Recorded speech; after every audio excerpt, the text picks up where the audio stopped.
이사야 37장. 이 보고를 들은 히스기야 왕도 옷을 찢고 회개의 굵은 마대 베옷을 입고서 하나님의 성소에 들어갔다. 그러고는 왕궁 관리 엘리야김과 서기관 셈나와 원로 제사장들을 아모스의 아들 예언자 이사야에게 보냈는데 그들도 모두 회개의 베옷을 입었다. 그들이 이사야에게 말했다. 히스기야 왕의 말씀입니다. 오늘은 참담한 날입니다. 위기가 닥쳤습니다.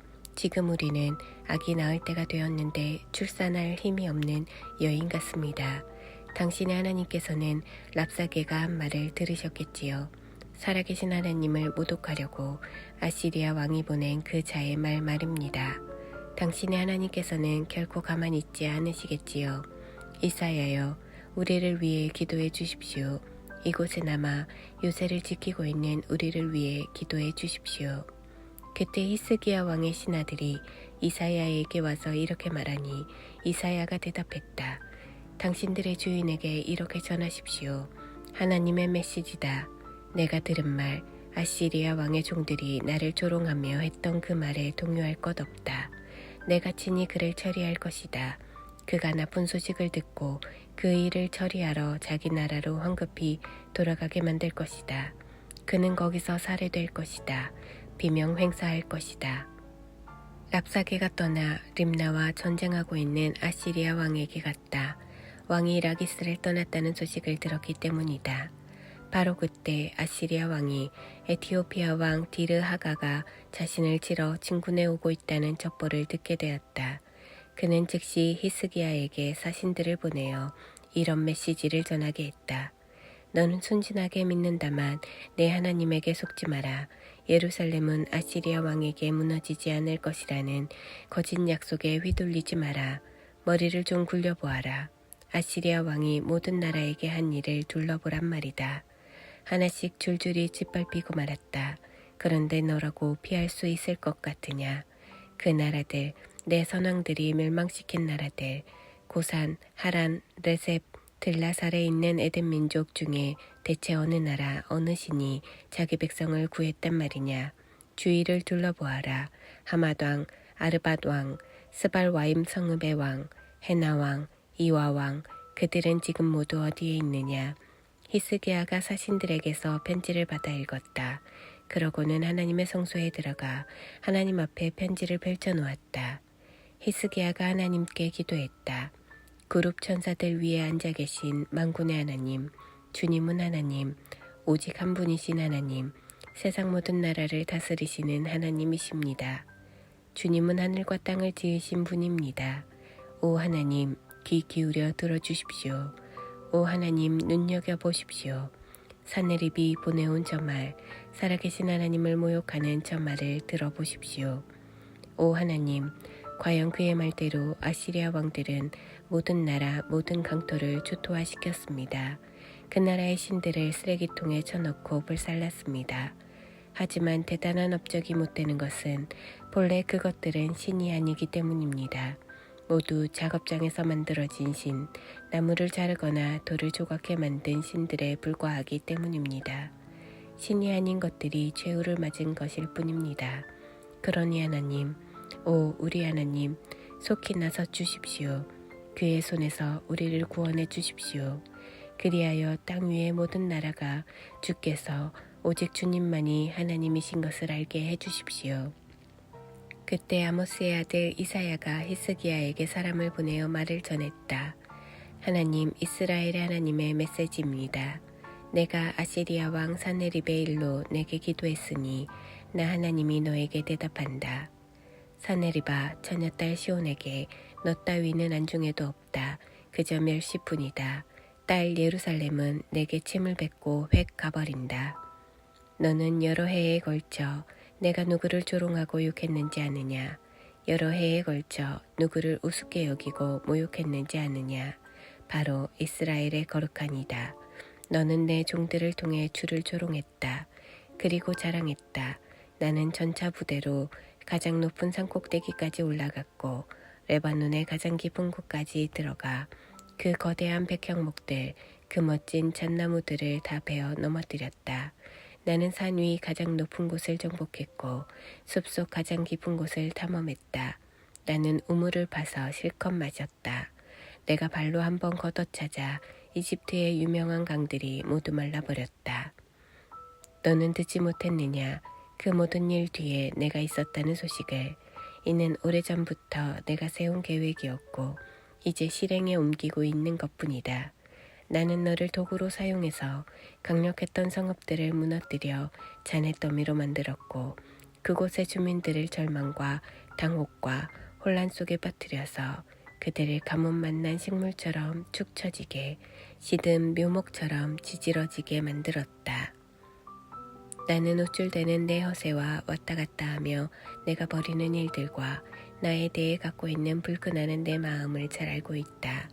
나에 대한 너의 사나운 분노, 계속해서 내 귀에 들리는 너의 날뛰는 그 오만 때문에 내가 내 코에 갈고리를 꿰고 내 입에 재갈을 물릴 참이다. 누가 주인인지 내게 보여주겠다. 내가 너를 내가 왔던 곳으로 되돌려 보낼 것이다. 그리고 히스기야야, 이것은 내게 주는 확실한 표징이다. 올해의 수확은 땅에 떨어진 것들이나 줍는 정도로 보잘것없고 내년도 별로 다르지 않을 것이다. 그러나 3년때가 되면 씨 뿌려 거두고 파종하고 추수하는 농사일이 정상을 되찾을 것이다. 유다의 남은 백성이 뿌리를 내려 새 출발할 것이다. 예루살렘의 남은 백성이 다시 움직일 것이다. 시온산에 살아남은 자들이 다시 일어설 것이다. 만군의 하나님의 열심이 이 모든 일을 이룰 것이다. 마지막으로 아시리아 왕에 대한 하나님의 말씀입니다. 걱정할 것 없다. 그는 이 성에 들어오지 못하고 이리로 화살 하나도 쏘지 못할 것이다. 공격 축대를 쌓기는커녕 방패 한번 휘두르지 못할 것이다. 그는 자기가 왔던 길로 되돌아가게 되리라. 이 성에는 한 발자국도 들이지 못할 것이다. 하나님의 포고다. 이 성은 내가 내 손으로 지켜 구원할 것이다. 나 자신을 위해 또 나의 다윗 왕조를 위해. 그러고 나서 하나님의 천사가 내려와 아시리아 진영을 쳤다. 그러자 아시리아 사람 18만 5천 명이 죽었다. 동이틀 무렵 그들 모두가 죽어 있었다. 죽음뿐인 군대가 된 것이다. 아시리아 왕 사네립은 거기서 재빨리 빠져나와 니느웨로 돌아갔다. 그가 자기의 신 니스록의 신전에서 예배하고 있을 때 그의 아들 아드람멜렉과 사레셀이 그를 죽이고 아라랏 땅으로 도망쳤다. 그의 아들 에살핫돈이 뒤를 이어 왕이 되었다. 38장. 그때 히스기야가 병이 들었다. 죽을 병이었다. 아모스의 아들 예언자 이사야가 그에게 문병으로 와서 말했다. 하나님께서 말씀하십니다. 내가 하는 일과 집안일을 정리하여라. 이제 너는 죽을 것이다. 낫지 못할 것이다. 그러자 히스기야는 이사야를 등지고 벽을 향해 돌아서서 하나님께 기도했다. 하나님, 간구하옵기는 제가 지금까지 어떻게 살아왔는지 기억해 주십시오. 저는 주님 앞에서 신실했고 제 마음을 온전히 주께 드렸습니다. 주님은 제가 어떻게 살았는지 무슨 선을 행했는지 잘 알고 계십니다. 히스기야는 기도하며 울었다. 흐느껴 울었다. 그러자 하나님께서 이사야에게 말씀하셨다. 가서 히스기야에게 말하여라. 나 하나님, 내 조상 다윗의 하나님이 그에게 메시지를 주셨다고 전하여라. 내가 내 기도를 듣고 내 눈물을 보았다. 나는 이렇게 할 것이다. 내 수명에 15년을 더해주겠다. 또한 너와 이 도성을 아시리아 왕의 손에서 구하고 이 성을 내 손으로 지켜줄 것이다. 내게 줄 표징은 이것이다. 나 하나님은 약속한 바를 틀림없이 시행한다는 것을 확증해 주는 표징이다. 잘 보아라. 지는 해를 따라 아하스의 해시계 위 그림자가 길어질 것이다. 그때 내가 그 그림자를 10도 뒤로 돌릴 것이다. 정말 그렇게 되었다. 지는 해의 그림자가 그 시계 위에서 10도 뒤로 물러났다. 이는 유다의 히스기야 왕이 병에서 회복되고 난 다음에 쓴 글이다. 생애 한창 때에 떠나야 하다니 남은 시간이 얼마든 다만 죽음의 대기실에서 보낼 뿐이네. 더는 산 자들의 땅에서 하나님을 뵙지 못하고 이웃을 만나지 못하며 더 이상 친구들과도 어깨동무하지 못하네. 내가 들어와 사는 이 몸 바닥에 쓰러져 야영자의 천막처럼 거두어진다. 배 짜는 사람처럼 나도 융단 말듯 내 생을 둘둘 말아버렸네.